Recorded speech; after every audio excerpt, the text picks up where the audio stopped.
So we thought we would talk about how we feel about what is it that we're talking about?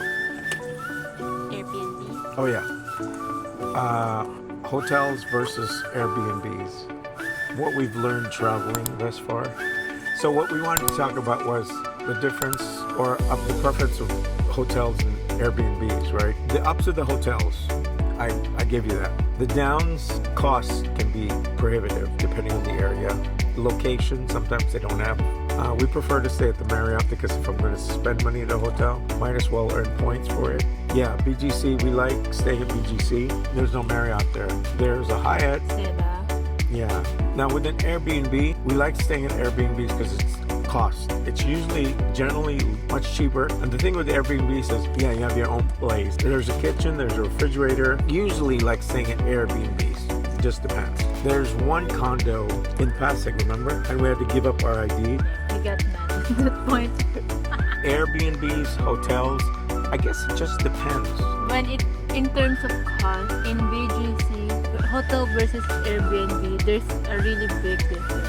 Oh yeah, yeah. We like staying at BGC because it's just convenient. But you can see there's a big difference. Like for a night for a hotel is like 10,000 more or less 10,000? for the hotel. Probably. For Airbnb, Well, 2,500 to 3,000 pesos. Yeah, for example, we're going through Manila again for a few days. Booked at Red Planet.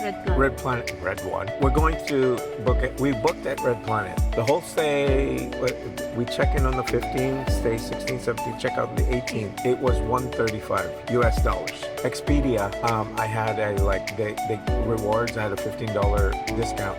So it ended up becoming $121 for 4 days. And it's a nice hotel. It's newer and it's right by, I forgot what they call that area, but you go downstairs, there's a cafe around the corner, there's a Starbucks across the street, across the other street, catty corner, there's a McDonald's down the street, there's a couple cafes, there's a KFC or whatever, there's a church down the street too. It's a nice location, it's generally quiet, the cost is great.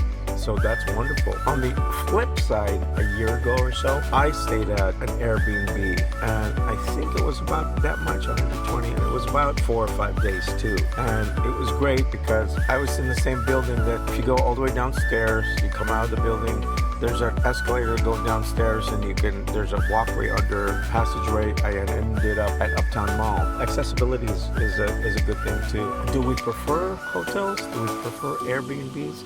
I think it just depends on what it is that we're doing. In Cebu, we have a family home there. I don't like bothering the people to take us here, take us there. Can you get me this? Can you get me that? So we end up staying at Fairfield. Feeling ko parang ano ka na dun at Isla.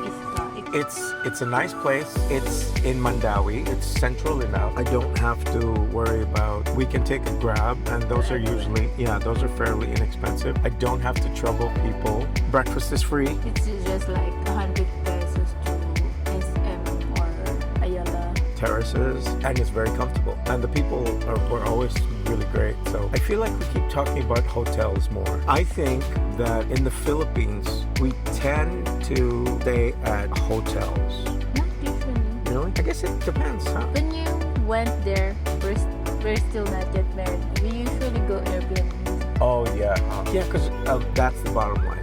Cost. Because it was less expensive. Yeah, there you go. At this point, when we were still dating, even before I met her, the only reason why I used Airbnb, I like to stay at BGC a lot. The only reason why I stayed at Airbnbs in BGC was it was cheaper. When I first checked hotel BGC, all the expensive stuff came up, and I'm not paying $300, $400 a night for a hotel. And I'm like, okay, maybe Airbnbs. And I pop it up. I'd be there at BGC for 5 days, and it was like no more than $150. I don't think I've ever spent more than $200 for a week stay at a really nice place. So are you suggesting that if there's like not really, because sometimes there's a local hotel, that doesn't really charge like the Red Planet. It's a local hotel, so maybe that's the thing is if you can find a local hotel. I think my preference would be hotels in general. in general. But the other thing that I told you is there are Airbnbs like special Airbnbs. Like I saw a reel that it's in Batangas and it's like a cabin or Yeah. camping type of Airbnb. Like Yeah, That's- the specialty ones I would like to check out. I've That's- seen one somewhere in San Francisco. oh yeah. It's an old World War II aircraft carrier or something like that. Or even, I think I've even seen a submarine. But Or those are cool. something. Yeah, those would be cool, and I would like to do that. If it's a specialty kind of stay, then I'll do the Airbnb. If my stay isn't the point of the vacation or isn't the point of the visit, I will likely stay at a hotel. If I'm coming in late, I'm exhausted, so I'd like to be just able to go to the hotel. Here's my passport, my credit card. They check me in.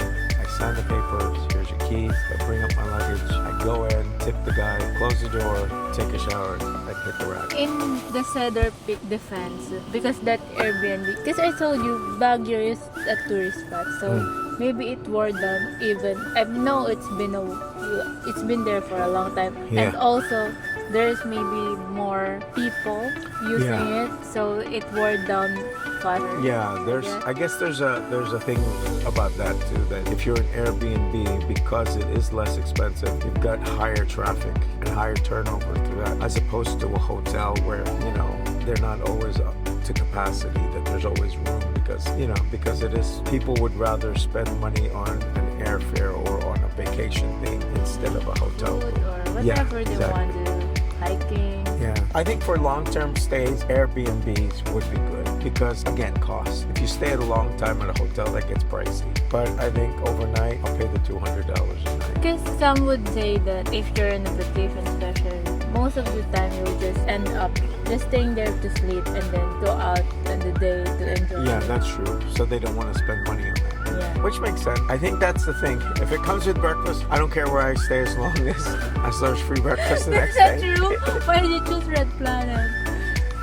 Oh, that's true. They don't have breakfast. No, I but did. it's okay because there's a cafe beside There's a it. cafe downstairs, so we'll just go there. So anyway, we don't want to keep this any longer than it's going to be. Bottom line, The bottom line is you prefer hotels for short term, like especially if it's like business yeah, trip. yeah. You want your head clear, clear yeah, and so you're comfortable. yeah, Which makes sense. yeah. So, and longer term, I think the Airbnb, because it's less expensive. I don't have to go out. I can order in or buy some eggs or bacon somewhere and cook it myself. So, But it depends again on your Yeah. plans to what you want yeah, to do. yeah, it depends on where you're going, what you're doing, and all of that. I think the key takeaways from there is if you do stay at a hotel, try to stick with the chain and try to sign up for the points thing, because those points thing are great. Because if you're gonna spend for stuff, might as well earn points with it. Yeah, exactly. That's my point. If I'm gonna spend money, I'd like to get something back. Free breakfast would be good. Anyway, we're gonna get out of here because we've got things to do and food to eat. So yeah, join us for our next one. See you. All right. I hope you learned with us. All right, bye.